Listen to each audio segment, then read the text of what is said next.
माननीय सभासदों, माननीय अध्यक्ष जी,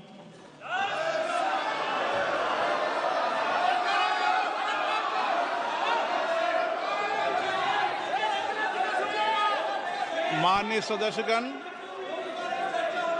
आइटम नंबर 1 श्रीमती निर्मला सीतारमण वित्त मंत्री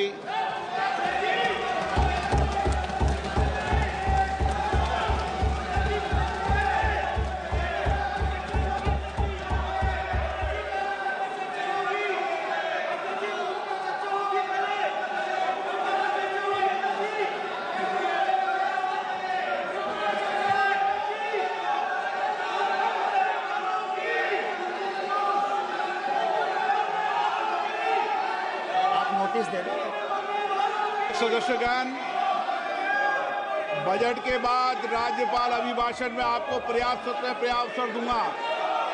मेरा आपसे निवेदन है, नहीं माननीय अखिलेश जी, आपने संसद की मर्यादा को आप बना के रखें। कभी बजट भाषण के अंदर इस तरीके का नहीं हुआ, ये उचित नहीं है, ये उचित नहीं है।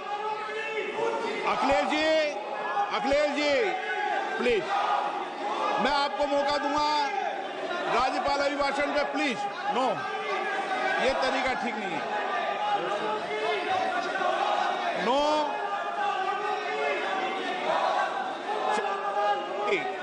राज्यपाल अभिभाषण पे चर्चा होगी। नो तरीका।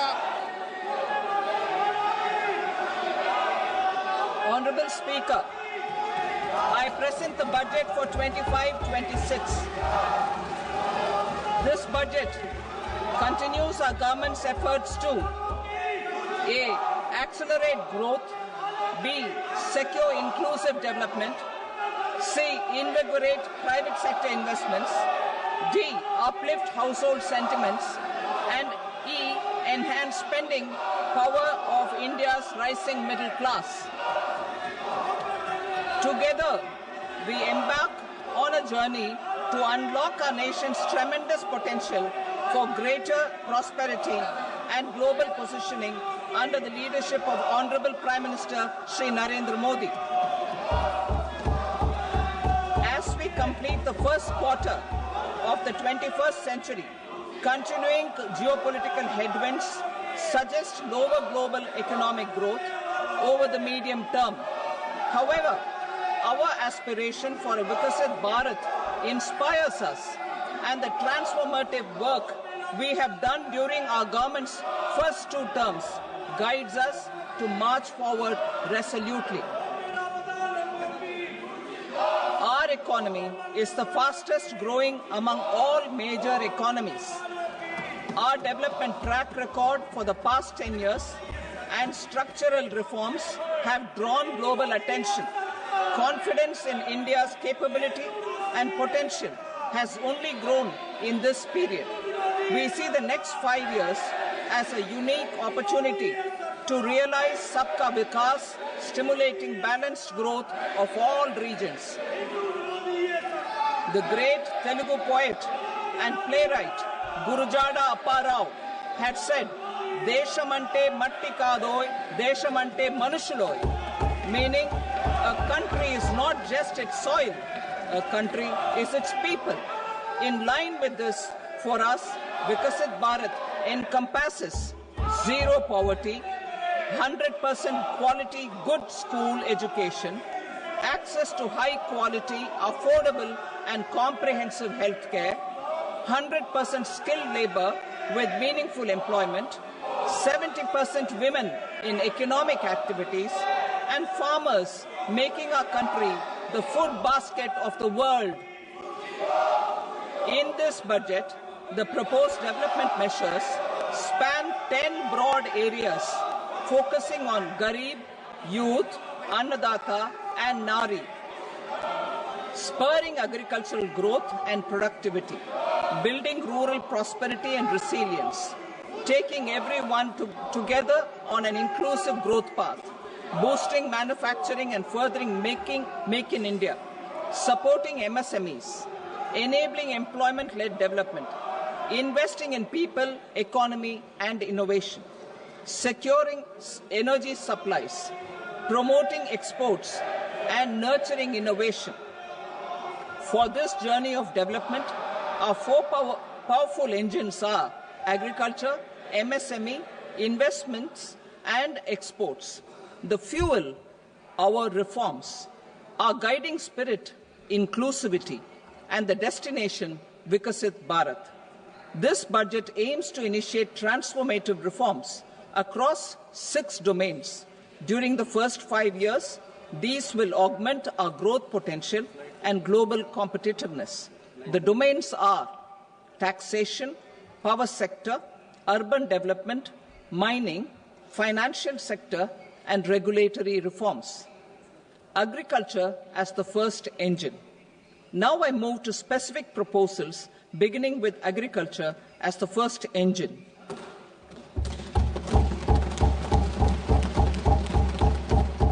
Prime Minister Dhan Dhanya Krishi Yojana, Developing Agri-Districts Program. Motivated by the success of the Aspirational District Program, our government will undertake a Prime Minister Dhan Dhanya Krishi Yojana in partnership with states. Through the convergence of existing schemes and specialized measures, the program will cover 100 districts with low productivity, moderate crop intensity, and below average credit parameters. It aims to 1. Enhance agricultural productivity, 2.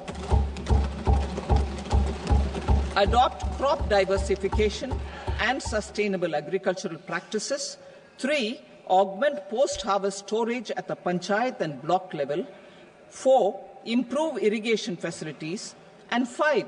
Facilitate availability of long-term and short-term credit. This program is likely to help 1.7 crore farmers.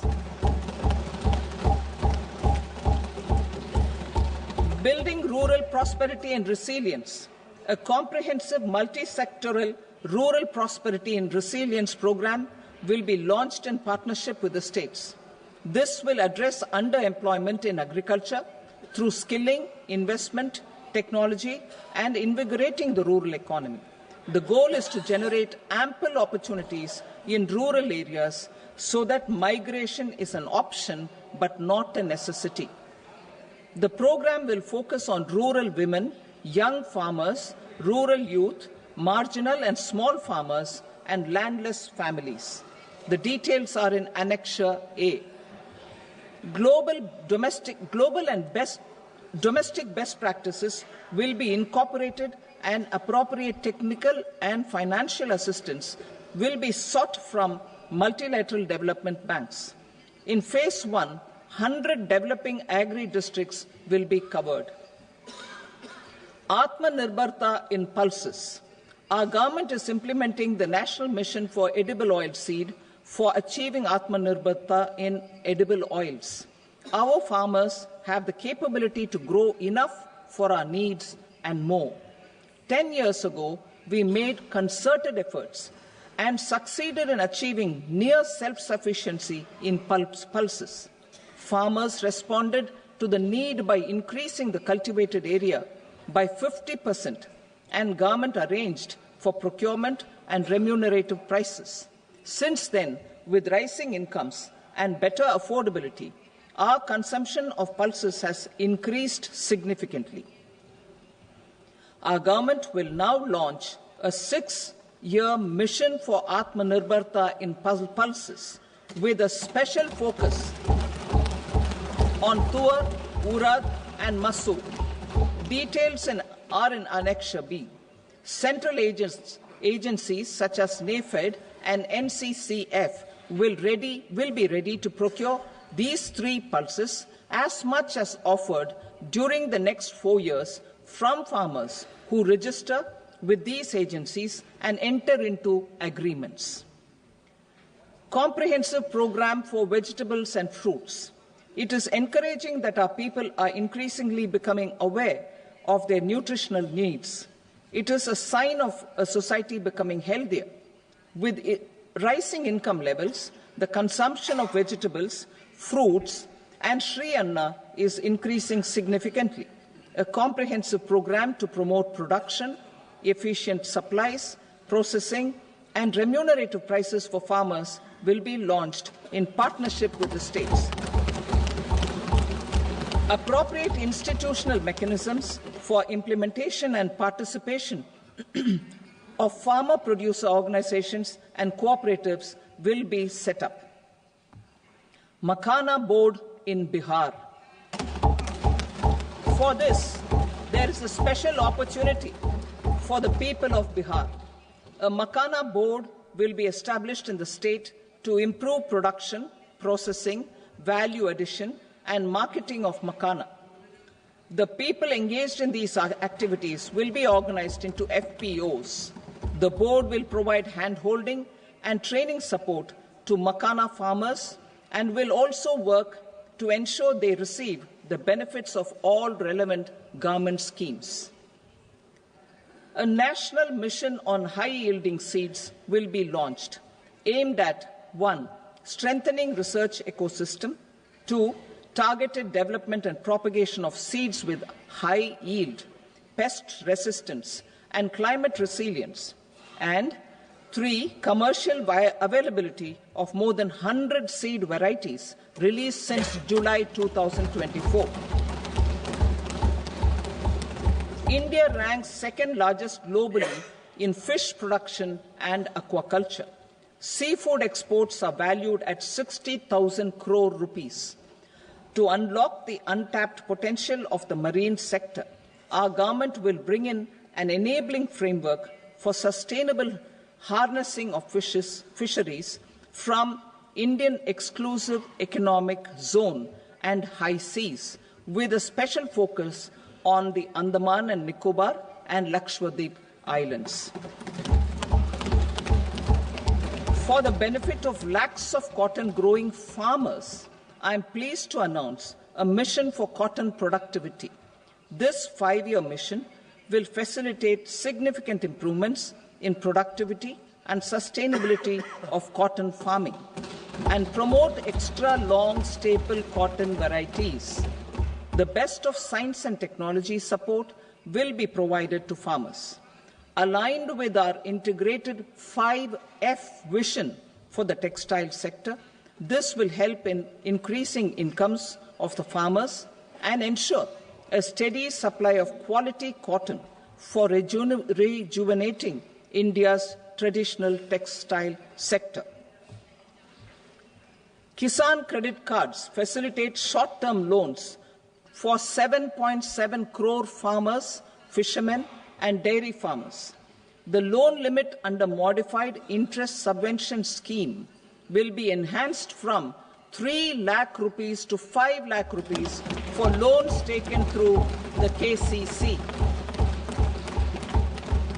For Atmanirbharta in urea production, our government had reopened 3 dormant urea plants in the eastern region. To further augment urea supply, a plant with annual capacity of 12.7 lakh metric tons will be set up at Namrup in Assam.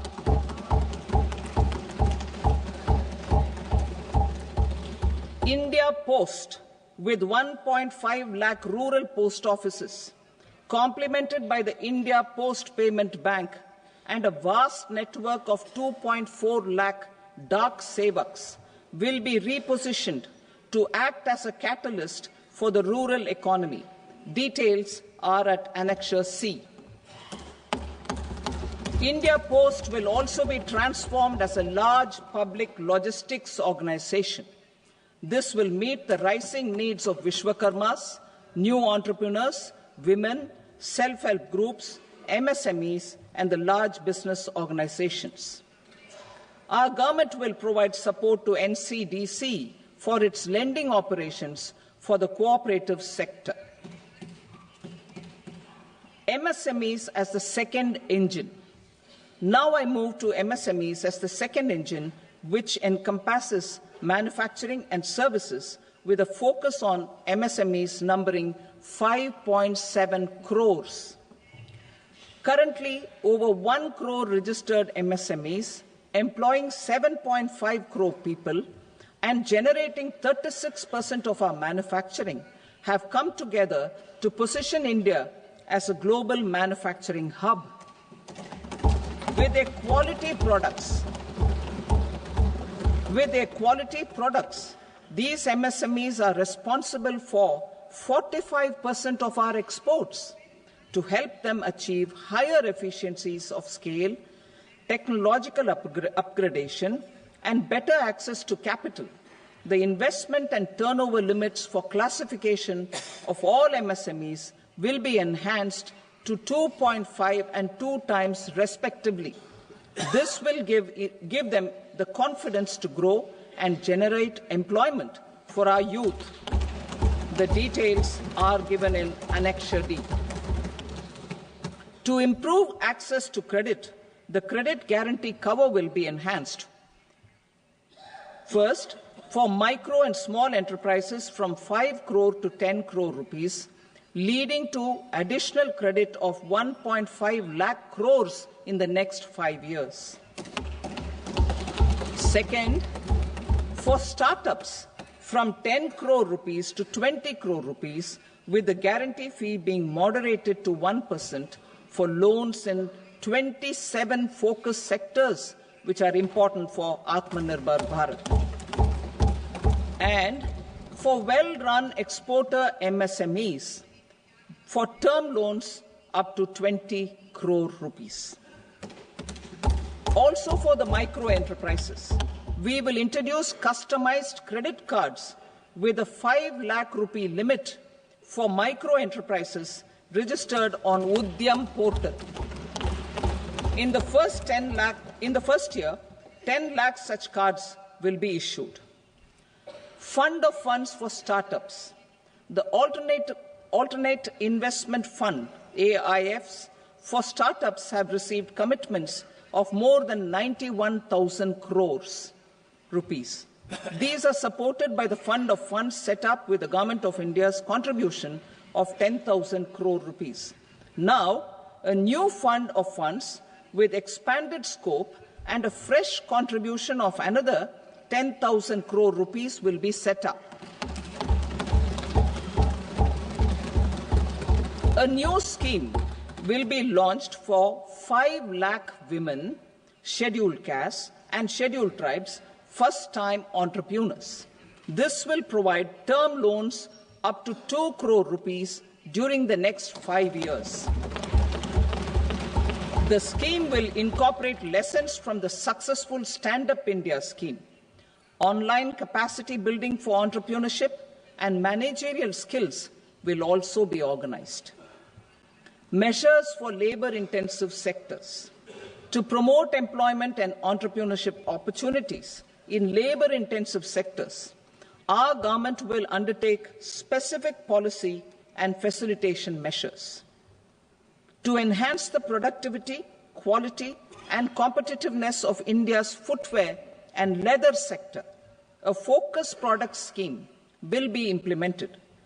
The scheme will support design capacity, component manufacturing, and machinery required for production of non-leather quality footwear, besides the support for leather footwear and products. The scheme is expected to facilitate employment for 22 lakh persons, generate over 4 lakh crore rupees, and exports of over 1.1 lakh crore rupees. Measures for the toys sector. Building on the National Action Plan for Toys, we will implement a scheme to make India a global hub for toys. The scheme will focus on development of clusters, skills, and a manufacturing ecosystem that will create high-quality, unique, innovative, and sustainable toys that will represent the Made in India brand. Support for food processing. In line with our commitment towards Purvodaya, we will establish a National Institute of Food Technology, Entrepreneurship and Management in Bihar. The Institute will provide a strong fillip to food processing activities in the entire eastern region. This will result in 1. Enhanced income for the farmers through value addition to their produce, and 2. Skilling entrepreneurship and employment opportunities for the youth. Manufacturing mission, furthering Make in India. Our government will set up a national manufacturing mission covering small, medium and large industries for furthering Make in India by providing policy support, execution roadmaps, governance and monitoring framework for central ministries and states. Details are in Annexure E. Given our commitment to climate-friendly development, the mission will also support clean tech manufacturing. This will aim to improve domestic value addition and build our ecosystem for solar PV cells, EV batteries, motors and controllers, electrolyzers, wind turbines, very high voltage transmission equipment and grid-scale batteries. Investment as the third engine. Now I move to investment as the third engine, which encompasses investing in people, investing in the economy, and investing in innovation. Investing in people. Saksham Anganwadi and Poshan 2.0. Saksham Anganwadi and Poshan 2.0 program provides nutritional support to more than 8 crore children, 1 crore pregnant women and lactating mothers all over the country, and about 20 lakh adolescent girls in aspirational districts and the Northeast region. The cost norms for these nutritional support will be enhanced appropriately. Atal Tinkering Labs. 50,000 Atal Tinkering Labs will be set up in government schools in the next 5 years to cultivate the spirit of curiosity and innovation and foster a scientific temper among young minds. Broadband connectivity to government secondary schools and PHCs. Broadband connectivity will be provided to all government secondary schools and primary health centers in rural areas under the BharatNet project. Bharatiya Bhasha Pustak Scheme. We propose to implement a Bharatiya Bhasha Pustak scheme to provide digital form Indian language books for schools and for higher education. This aims to help students understand their subjects better and in their language. National Centers of Excellence for Skilling. Building on the initiative announced in the July 24 budget, 5 national centers of excellence for skilling will be set up with global expertise and partnerships to equip our youth with the skills required for Make for India, Make for the World manufacturing. The partnership will cover curriculum design, training of trainers, and a skills certification framework and periodic reviews. Expansion of capacity in IITs. Total number of students in 23 IITs has increased 100% from 65,000 to 1.35 lakh in the past 10 years.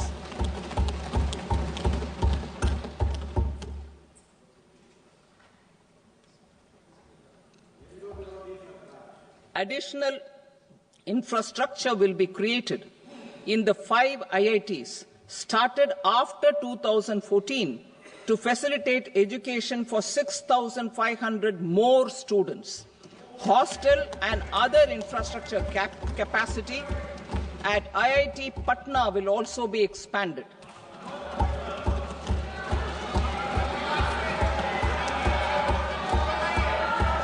Center of Excellence.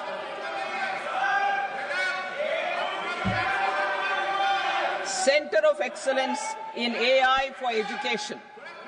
I had announced 3 centers of excellence in artificial intelligence for agriculture, health, and sustainable cities in 2023. Now a center of excellence in artificial intelligence for education will be set up with a total outlay of 500 crores. Expansion of medical education. Our government has added almost 1.1 lakh undergraduate and postgraduate medical education seats in 10 years, an increase of 130%. In the next year, 10,000 additional seats will be added in medical colleges and hospitals towards the goal of adding 75,000 seats in the next 5 years. Daycare cancer centers in all district hospitals. Our government will facilitate setting up of daycare cancer centers in all district hospitals in the next 3 years. 200 centers will be established in 25-26 itself. Strengthening urban livelihoods. Our government has been giving priority to assisting urban poor and vulnerable groups. A scheme for socio-economic upliftment of urban workers will be implemented to help them improve their incomes, have sustainable livelihoods, and a better quality of life. PM Swanidhi scheme has benefited more than 68 lakh street vendors, giving them respite from high-interest informal sector loans. Building on this success, the scheme will be revamped with enhanced loans from banks, UPI-linked credit cards with 30,000 rupees limit, and capacity building support.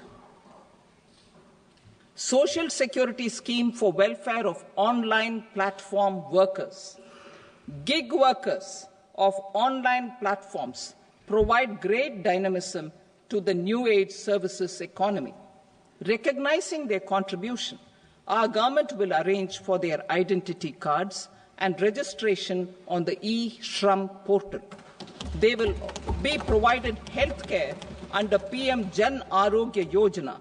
This measure is likely to assist nearly 1 crore gig workers.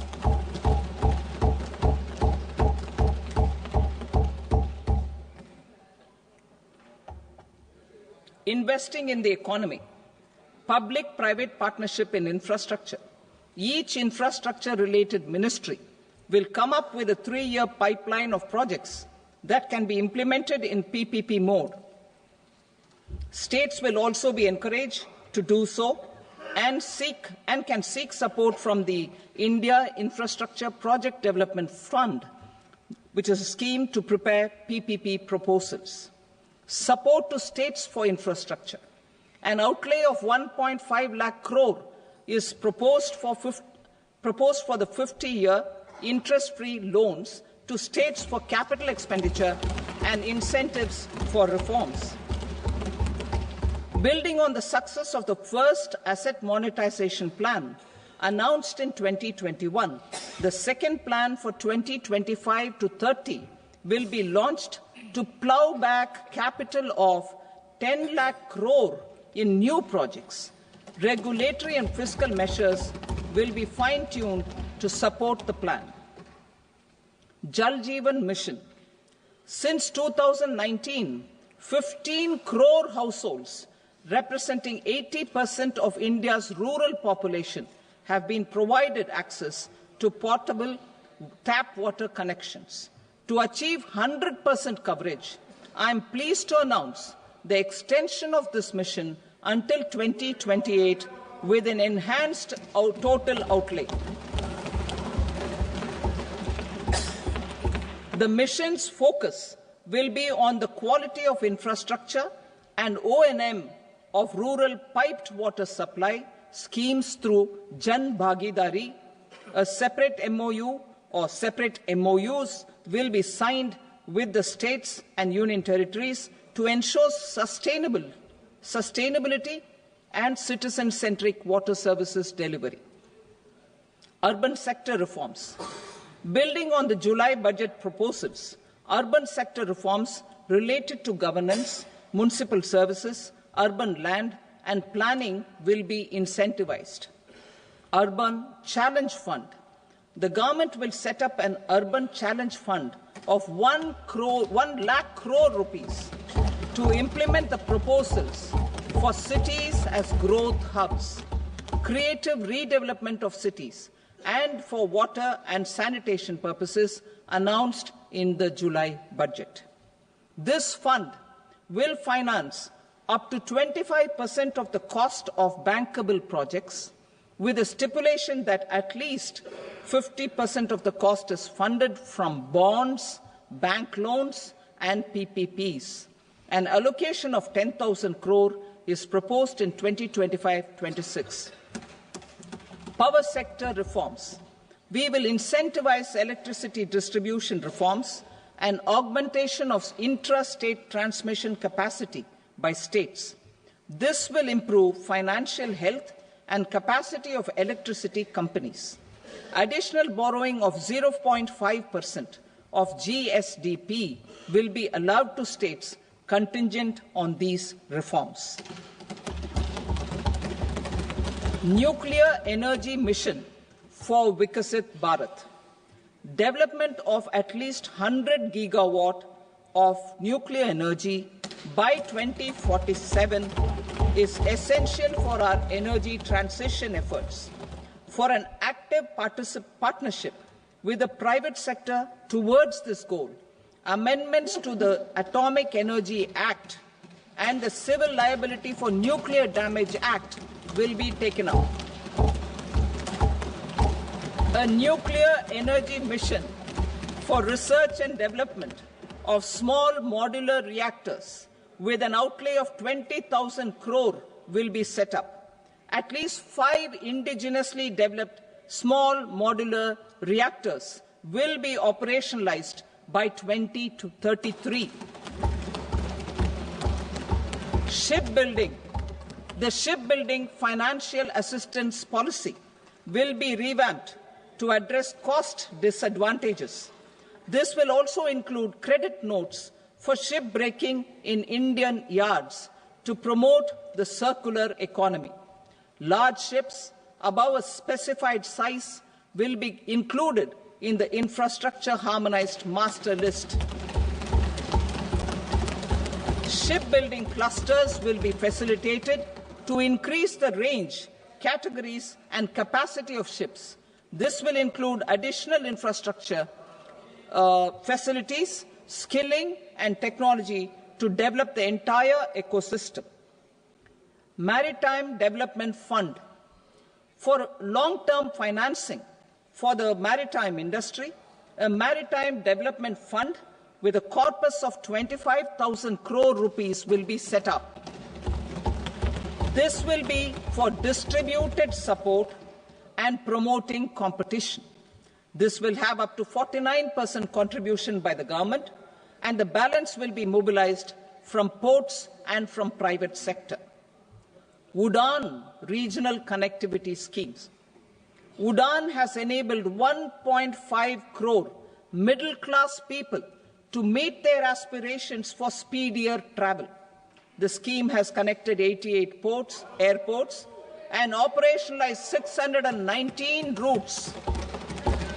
Inspired by that success, a modified UDAN scheme will be launched to enhance regional connectivity to 120 new destinations and carry 4 crore passengers in the next 10 years.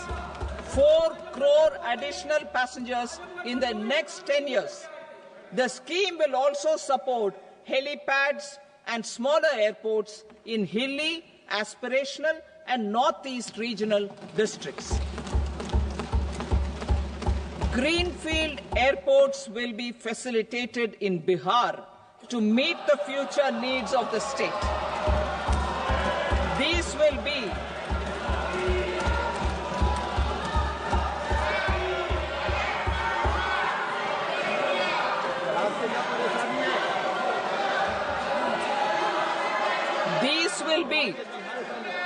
These will be in addition to the expansion of the capacity of Patna Airport and a brownfield airport in Beta. Western Kosi Canal project in Mithilanchal. Financial support will be provided for the Western Kosi Canal ERM project, benefiting a large number of farmers, cultivating over 50,000 hectares of land in the Mithilanchal region of Bihar. Mining sector reforms. Mining sector reforms, including those for minor minerals, will be encouraged through sharing of best practices and institutions of a state mining index. A policy for recovery of critical minerals from tailings will be brought out. Under the special window for affordable and mid-income housing, SWAMI, 50,000 dwelling units in stressed housing projects have been completed and keys handed over to home buyers. Another 40,000 units will be completed in 2025, further helping middle-class families who were paying EMIs on loans taken for apartments while also paying rent for their current dwellings. Building on this success, SWAMI Fund 2 will be established as a blended finance facility with contribution from the government, banks and private investors. This fund of 15,000 crore rupees will aim for expeditious completion of another 1 lakh units. PM Gati Shakti data for private sector. For furthering PPPs and assisting the private sector in project planning, access to relevant data and maps from the PM Gati Shakti portal will be provided. Tourism for employment-led growth. Top 50 tourist destination sites in the country will be developed in partnership with states through a challenge mode. Land for building key infrastructure will have to be provided by the states. Hotels in these destinations will be included in the infrastructure harmonized list. The following measures will be taken for facilitating employment-led growth: organizing intensive skill development programs for our youth, including in institutes of hospitality management, providing mudra loans for homestays, improving ease of travel and connectivity to tourist destinations, providing performance-linked incentives to states for effective destination management, including tourist amenities, cleanliness, and marketing efforts, and introducing streamlined e-visa facilities along with visa fee waivers for certain tourist groups. Continuing with the emphasis on places of spiritual and religious significance, in the July budget, there will be a special focus on destinations related to the life and times of Lord Buddha. Medical tourism and heal in India. Medical tourism and heal in India will be promoted in partnership with the private sector, along with capacity building and easier visa norms. Investing in innovation. To implement private sector-driven research, development and innovation initiatives announced in the July budget, I am now allocating 20,000 crore rupees for this purpose. A deep tech fund of funds will also be explored to catalyze the next generation startups as a part of this initiative. In the next 5 years, under the PM Research Fellowship Scheme, we will provide 10,000 fellowships for technological research in IITs and IISc with enhanced financial support. The second gene bank with 10 lakh germplasm lines will be set up for future food and nutritional security. This will provide conservation support to both public and private sectors for genetic resources.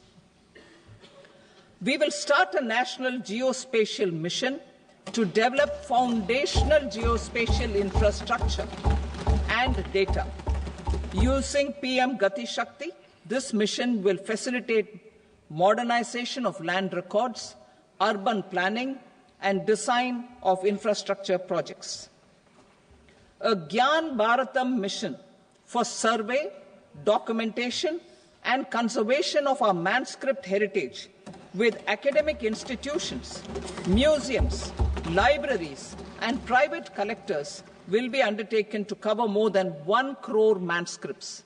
We will set up a national digital repository of Indian knowledge systems for knowledge sharing. Now I move to exports as the fourth engine.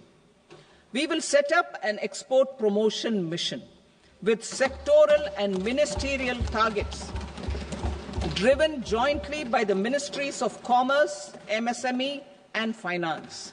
It will facilitate easy access to export credit, cross-border factoring support, support to MSMEs to tackle non-tariff measures in overseas markets. A digital public infrastructure, Bharat Trade Net, for international trade will be set up as a unified platform for trade documentation and financing solutions. This will complement the Unified Logistics Interface platform. The BTN will be aligned with international practices. Support will be provided to develop domestic manufacturing capacities for our economy's integration with global supply chains. Sectors will be identified based on objective criteria. Facilitation groups with participation of senior officers and industry representatives will be formed for select products and supply chains. Through this, there are huge opportunities related to Industry 4.0, which needs high skills and talent. Our youth have both. Our government will support the domestic electronic equipment industry to leverage this opportunity for the benefit of our youth. A national framework will be formulated as guidance to states for promoting global capability centers in emerging Tier 2 cities. This will suggest measures for enhancing availability of talent and infrastructure, building bylaw reforms, and mechanisms for collaboration with industry. Our government will facilitate upgradation of infrastructure and warehousing for air cargo, including high-value perishable horticultural produce. Cargo screening and customs protocol will be streamlined and made user-friendly. Reforms as the fuel. Over the past 10 years, our government has implemented several reforms for convenience of taxpayers, such as faceless assessment, 2, taxpayer charter, 3, faster returns, 4, almost 99% returns being on self-assessment, and 5, Vivad Se Vishwas scheme.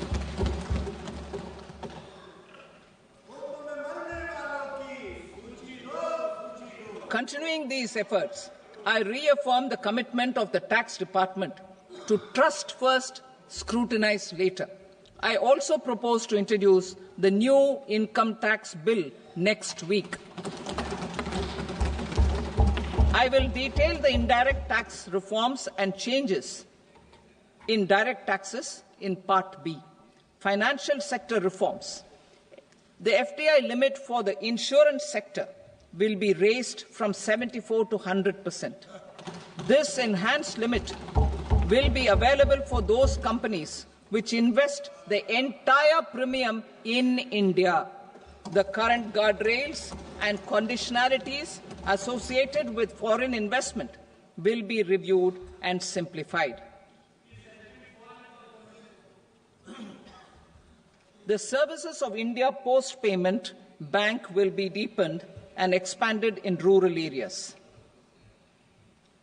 NABFID will set up a partial credit enhancement facility for corporate bonds for infrastructure. Public sector banks will develop Grameen Credit Score Framework to serve the credit needs of SHG members and people in rural areas. A forum for regulatory coordination and development of pension products will be set up. To implement the earlier announcement on simplifying the KYC processes, the revamped Central KYC Registry will be rolled out in 2025. We will also implement a streamlined system for periodic updating. Requirements and procedures for speedy approval of company mergers will be rationalized. The scope for fast-track mergers will also be widened and the process made simpler. As proposed in the interim budget, we signed bilateral investment treaties with 2 countries in 2024 to encourage sustained foreign investment, and in the spirit of First Develop India, the current model BIT will be revamped and made more investor-friendly. In the last 10 years, in several aspects, including financial and non-financial, our government has demonstrated a steadfast commitment to ease of doing business.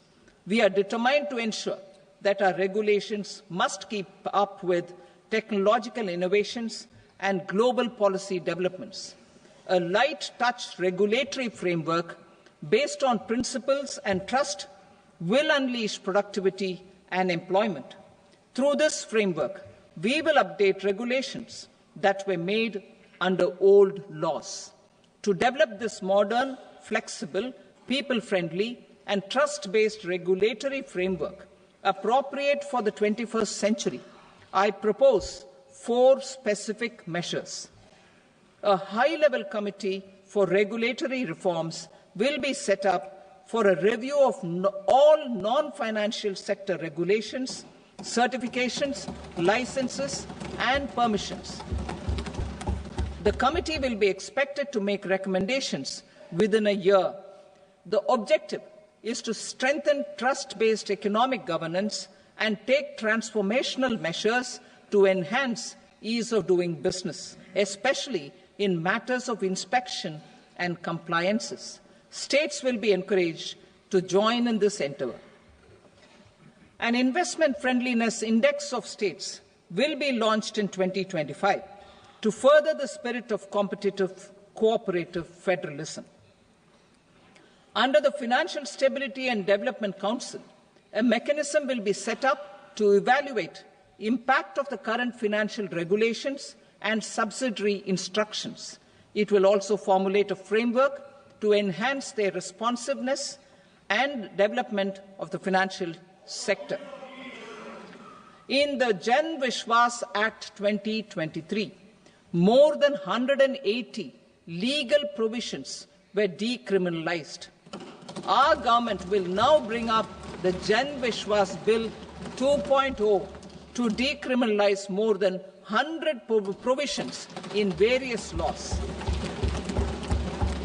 I now move to fiscal policy. In the July budget, I had committed to staying the course for fiscal consolidation. Our endeavour will be to keep the fiscal deficit each year such that central government debt remains on a declining path as a percentage of the GDP.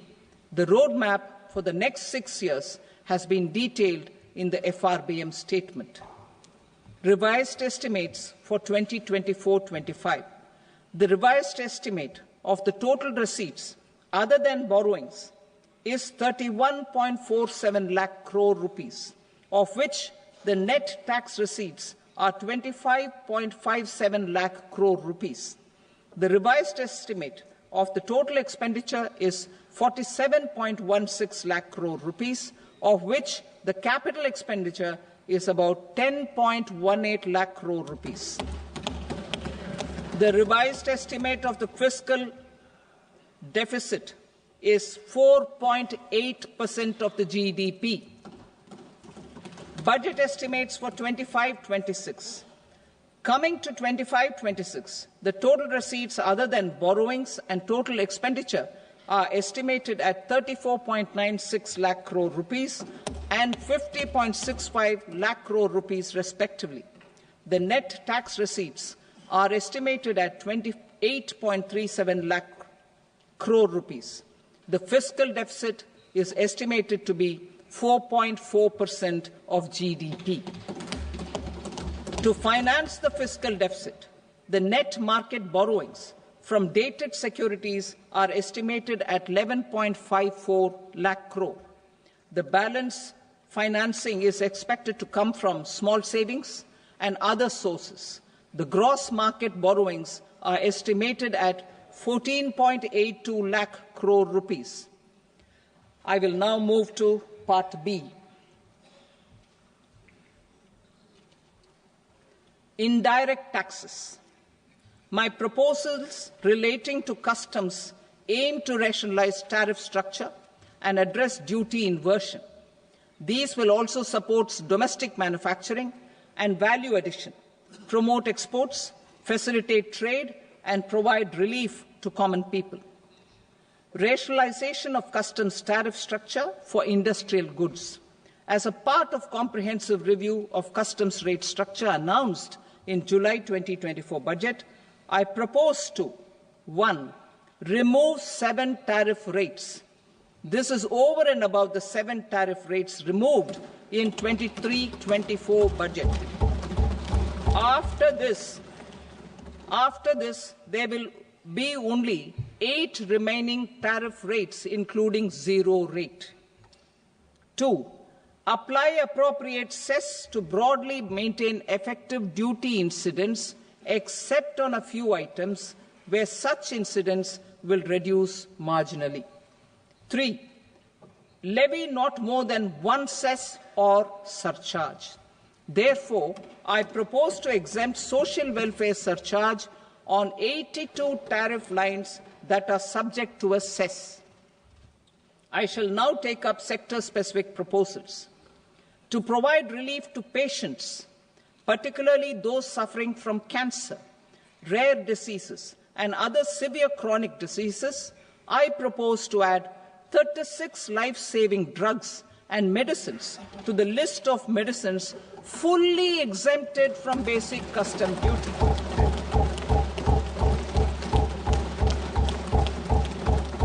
I also propose to add 6 life-saving medicines to the list attracting concessional custom duty of 5%. Full exemption and concessional duty will also respectively apply on the bulk drugs for manufacture of the above. Specified drugs and medicines under patient assistance programs run by the pharmaceutical companies are fully exempt from BCD, provided the medicines are supplied free of cost to the patients. I propose to add 37 more medicines along with 13 new patient assistance programs. Support to domestic manufacturing and value addition.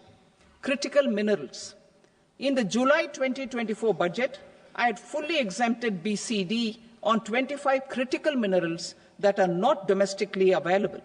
I had also reduced BCD of 2 other such minerals to provide a major fillip to their processing, especially by MSMEs. Now, I propose to fully exempt cobalt powder and waste, the scrap of lithium-ion battery, lead, zinc, and 12 more critical minerals. This will help secure their availability for manufacturing in India and promote more jobs for our youth. To promote domestic production of technical textile products such as agro-textiles, medical textiles, and geotextiles at competitive prices, I propose to add 2 more types of shuttle-less looms to the list of fully exempted textile machinery. I also propose to revise the BCD rate on knitted fabrics covered by 9 tariff lines from 10 or 20 to 20% or 115 rupees per kg, whichever is higher. Electronic goods. In line with our Make in India policy and to rectify inverted duty structure, I propose to increase the BCD on interactive flat panel display from 10% to 20% and reduce the BCD to 5% on open cell and other components.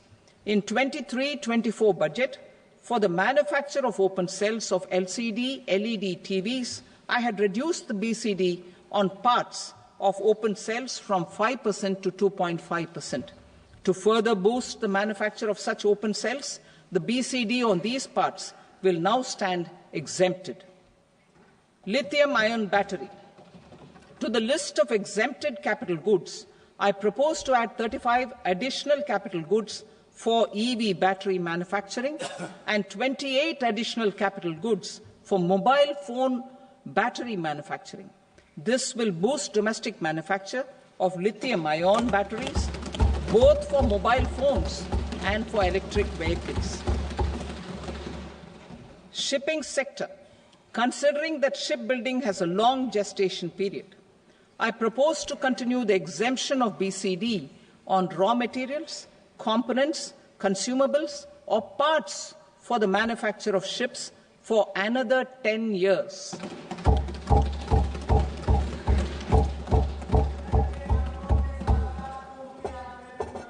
I also propose the same dispensation for shipbreaking to make it more competitive. Telecommunication.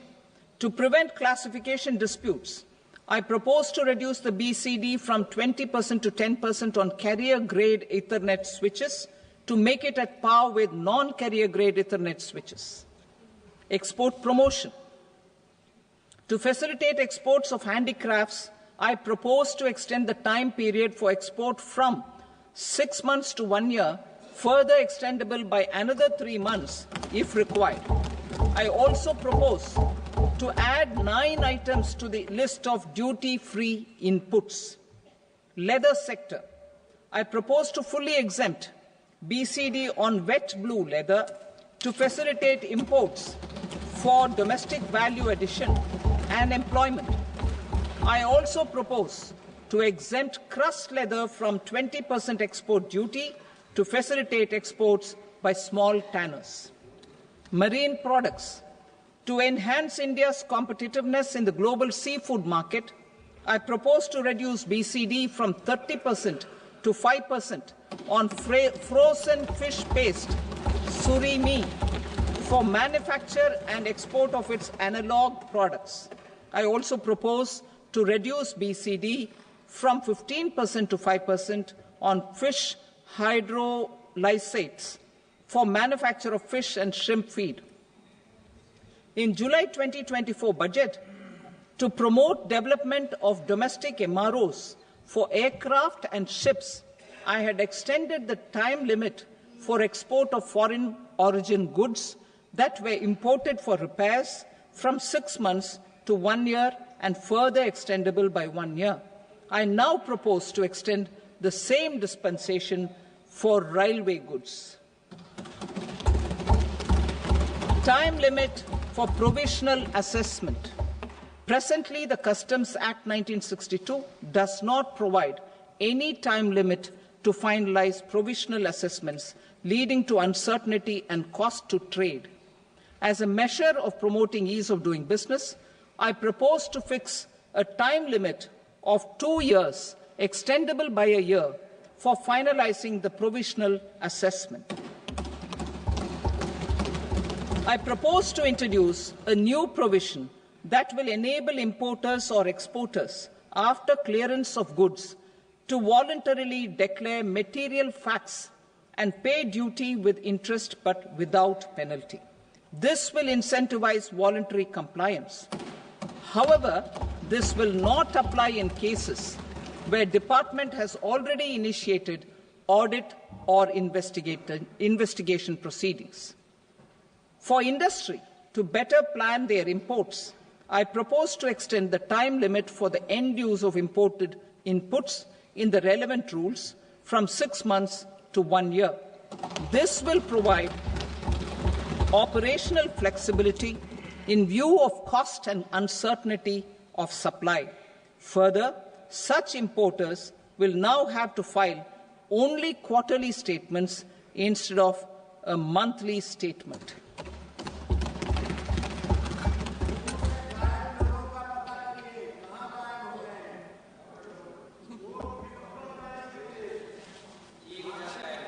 I now come to my direct tax proposals. In Part A, I have briefly underlined taxation reforms as one of key reforms to realize our vision of Vikasit Bharat. In respect of criminal law, our government had earlier ushered in Bharatiya Nyaya Sanhita, replacing Bharatiya Danda Sanhita. I am happy to inform this august House and the country that for new income tax bill will carry forward the same spirit of Nyaya in its drafting as well. The new bill will be clear and direct in text, with close to half of the present law in terms of both chapters and words. It will be simple to understand for taxpayers and tax administrators, leading to tax certainty and reduced litigation. Reforms, however, are not a destination. They are means to achieve good governance for our people and economy. Providing good governance primarily involves being responsive. The Tirukural captures this in verse 542, which reads, "Vaanokki vaazhum ulagallam, mannavan kol nokki vaazhum kudi," meaning, just as the living beings live expecting rains, citizens live expecting good governance. Our government is committed to keeping an ear to the ground and a finger on the pulse and responding while balancing our national building efforts.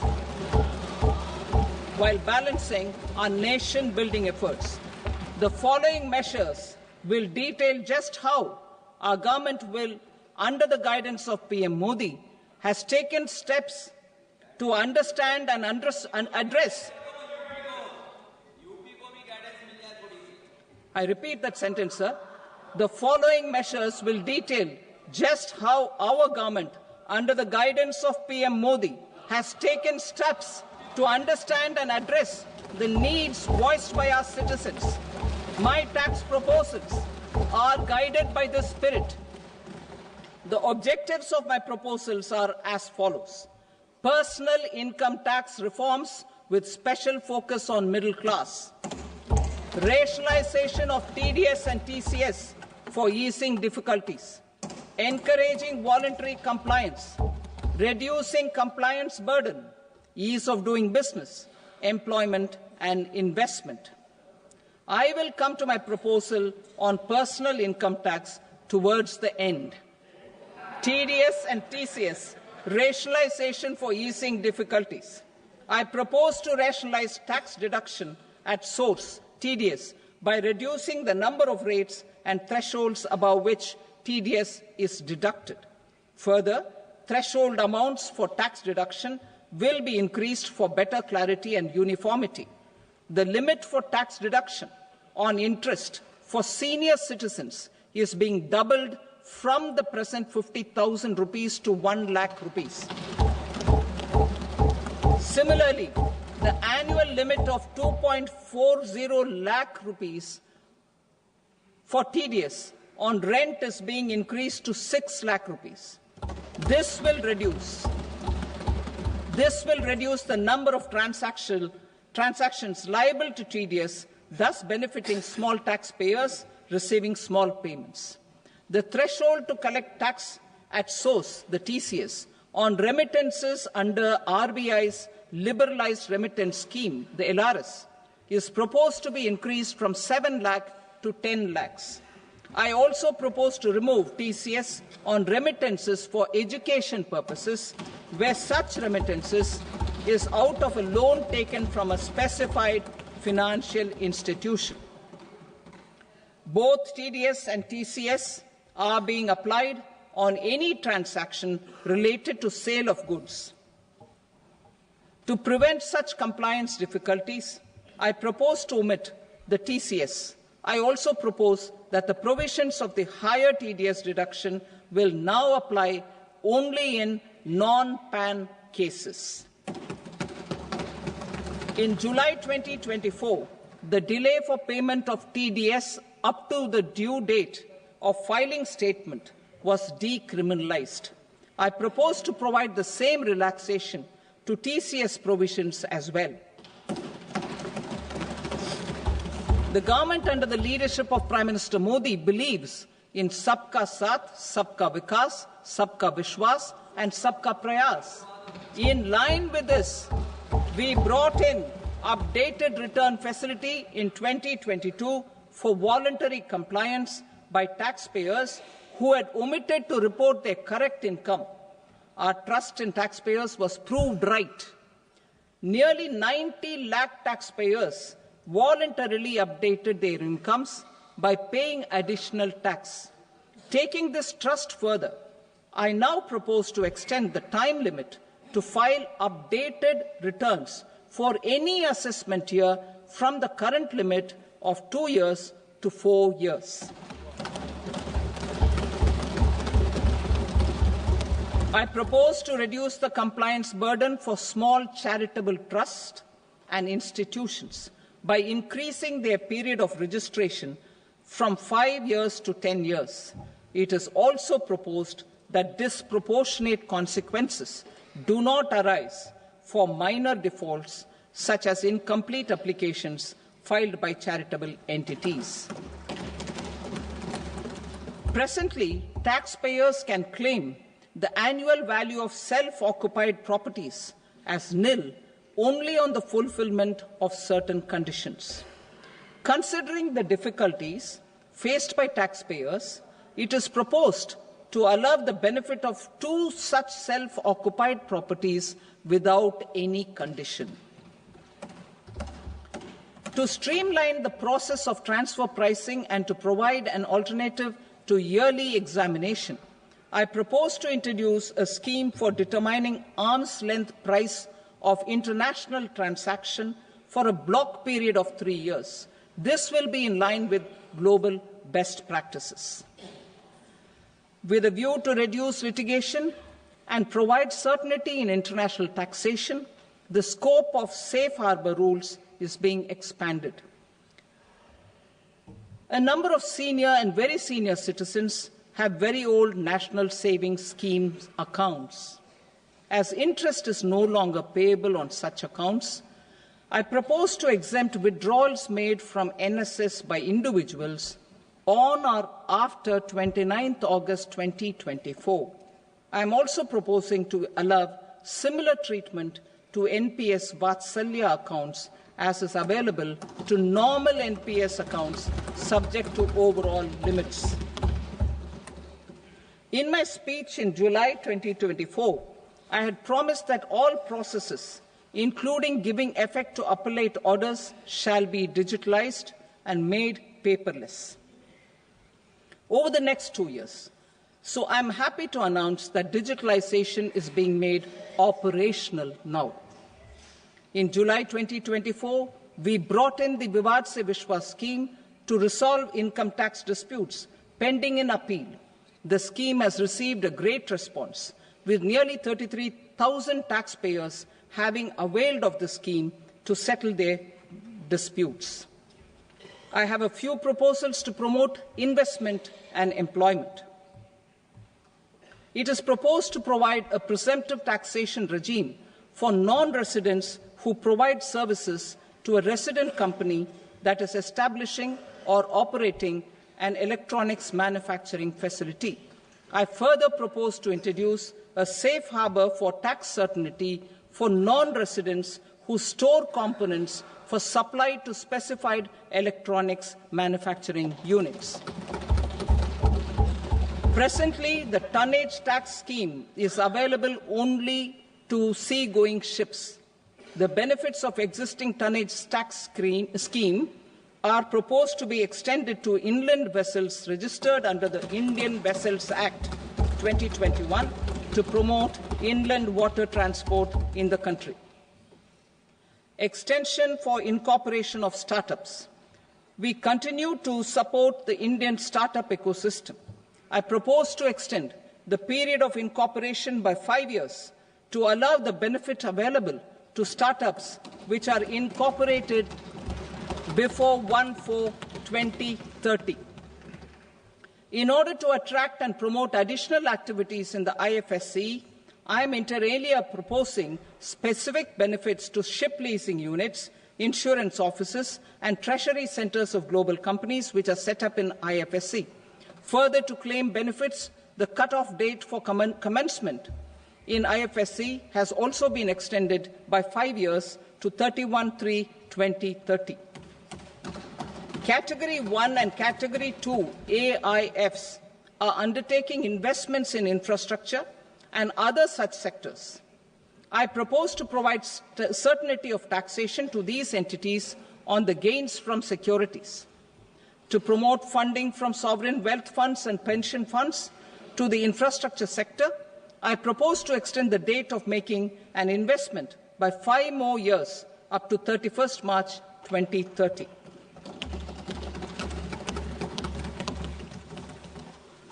Personal income tax reforms with special focus on middle class.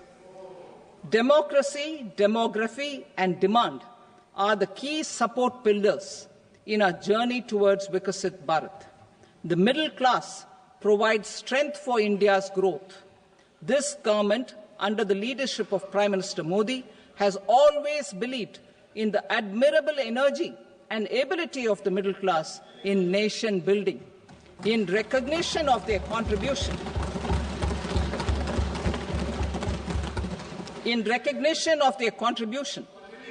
we have periodically reduced their tax burden.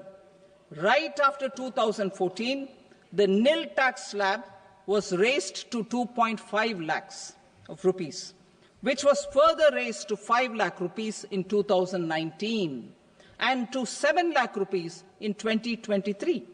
This is reflective of our government's trust on the middle class taxpayers.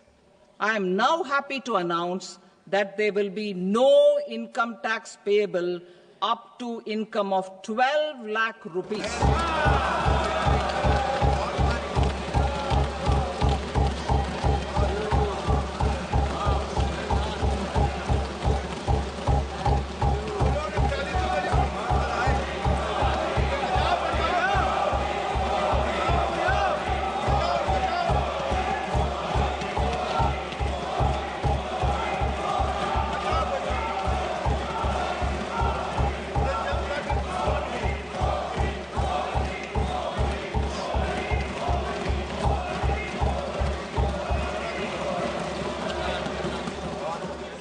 So, average income of 1 lakh per month, other than the special rate income such as capital gains, under the new regime.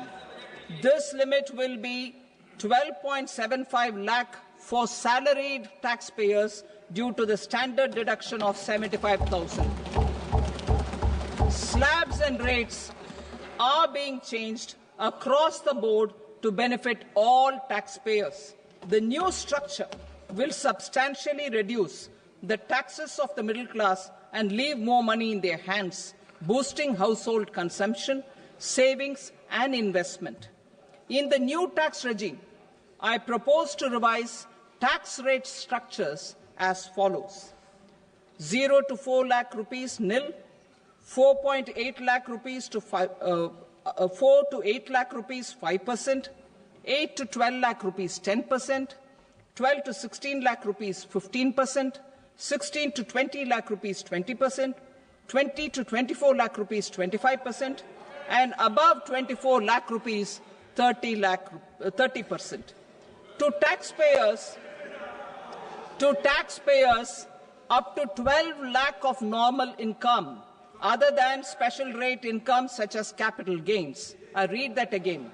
To taxpayers up to 12 lakh of income, other than special rate income such as capital gains, tax rebate is being provided in addition to the benefit due to slab rate reduction in such a manner that there is no tax payable by them. The total tax benefit of slab rate changes and rebate at different income levels can be illustrated with a few examples. A taxpayer in the new regime with an income of 12 lakh rupees will get a benefit of 80,000 rupees in tax, which is 100% of tax payable as per the existing rates. A person having income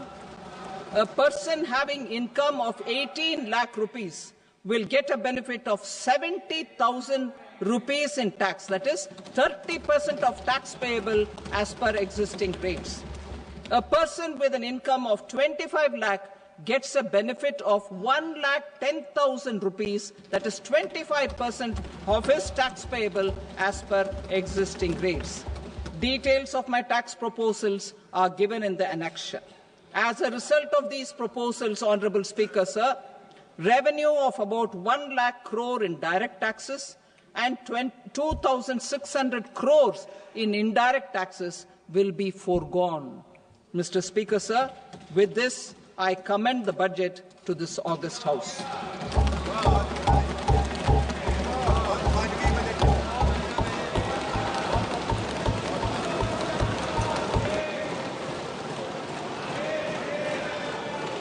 Item number 2, Srimati Nirmalasitharaman. Sir, with your permission, I rise to lay on the table the following statements under Section 3(1) of the Fiscal Responsibility and Budget Management Act 2003. Medium-term fiscal policy cum fiscal policy strategy statement and macroeconomic framework statement. Item number 3, Srimati Nirmalasitharaman. Sir, with your permission, I rise to move for leave to introduce the Finance Bill 2025. प्रश्न ये है कि विधेयक को पुनर्स्थापित करने की अनुमति प्रदान की जाए। जो सदस्य इसके पक्ष में हाँ कहें, जो सदस्य विरोध में ना कहें। मेरे विचार में निर्णय हाँ वालों के पक्ष में हुआ, हाँ वालों के पक्ष में अनुमति प्रदान की जाती है। माननीय मंत्री जी, अब विधेयक को पुनर्स्थापित करें। Sir, I introduce the bill. Thank you. सभा की कार्रवाई सोमवार दिनांक 3 फरवरी 2025 को प्राप्त 11 बजे तक के लिए स्थगित की जाती है।